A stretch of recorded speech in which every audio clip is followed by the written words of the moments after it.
प्राण का अर्थ योग अनुसार उस वायु से है जो हमारे शरीर को जीवित रखती है। शरीरा अंतर्गत इस वायु को ही कुछ लोग प्राण कहने से जीवात्मा मानते हैं। इस वायु का मुख्य स्थान हृदय में है। इस वायु के आवागमन को अच्छे से समझकर जो इसे साथ लेता है वो लंबे काल तक जीवित रहने का रहस्य जान लेता है, क्योंकि वायु ही शरीर के भीतर के पदार्थ को अमृत या जहर में बदलने की क्षमता रखती है। प्राण का अर्थ जाना और अब जानिए आयाम का अर्थ। आपको अब आयाम के अर्थ के बारे में बताते हैं। आयाम के दो अर्थ हैं। प्रथम नियंत्रण या रोकना, द्वितीय विस्तार और दिशा। व्यक्ति जब जन्म लेता है तो गहरी श्वास लेता है और जब मरता है तो पूर्णतः श्वास छोड़ देता है। प्राण जिस आयाम से आते हैं उसी आयाम में चले जाते हैं। जब हम श्वास लेते हैं तो भीतर जा रही हवा या वायु 5 भागों में विभक्त हो जाती है, या कहें कि वो शरीर के भीतर 5 जगह स्थिर और स्थित हो जाती है, लेकिन वो स्थिर और स्थिर रहकर भी गतिशील रहती है। ये पंचक 5 है: व्यान, समान, अपान, उदान और प्राण।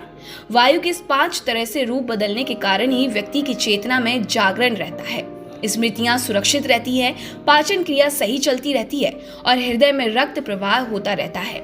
इनके कारण ही मन के विचार बदलते रहते हैं या स्थिर रहते हैं। इनमें से एक भी जगह दिक्कत है तो सभी जगह उससे प्रभावित होती है और इसी से शरीर, मन और चेतना भी रोग और शोक से घिर जाती है। मन, मस्तिष्क, चर्बी, मांस, आंत, गुर्दे, मस्तिष्क, श्वास नलिका, स्नायु तंत्र और खून आदि सभी प्राणायाम से शुद्ध और पुष्ट रहते हैं। इसके काबू में रहने से मन और शरीर काबू में रहता है। व्यान का अर्थ जो चर्बी और मांस का कार्य करती है, वहीं समान का अर्थ होता है संतुलन बनाए रखने वाली वायु का कार्य हड्डी में होता है। हड्डियों से ही संतुलन बनता भी है। अपान का अर्थ नीचे जाने वाली वायु है, ये शरीर के रस में होती है। वहीं उदान का अर्थ ऊपर ले जाने वाली वायु है, ये हमारे स्नायु तंत्र में होती है।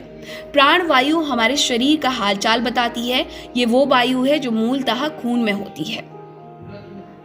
प्राणायाम करते या श्वास लेते समय हम 3 क्रियाएं करते हैं: पूरक, कुंभक, रेचक। ये 3 तरह की क्रियाओं को ही हठ योगी अभ्यांतर वृत्ति, स्तंभ वृत्ति और बाह्य वृत्ति कहते हैं, अर्थात श्वास को लेना, रोकना और छोड़ना। अंतर रोकने को आंतरिक कुंभक और बाहर रोकने को बाह्य कुंभक कहते हैं। सब्सक्राइब करें हमारे चैनल देश ऑनलाइन पल्स ऑफ पीपल और बेल आइकन को क्लिक करना ना भूलें, ताकि आप अपडेट रहे हमारे नई वीडियो से।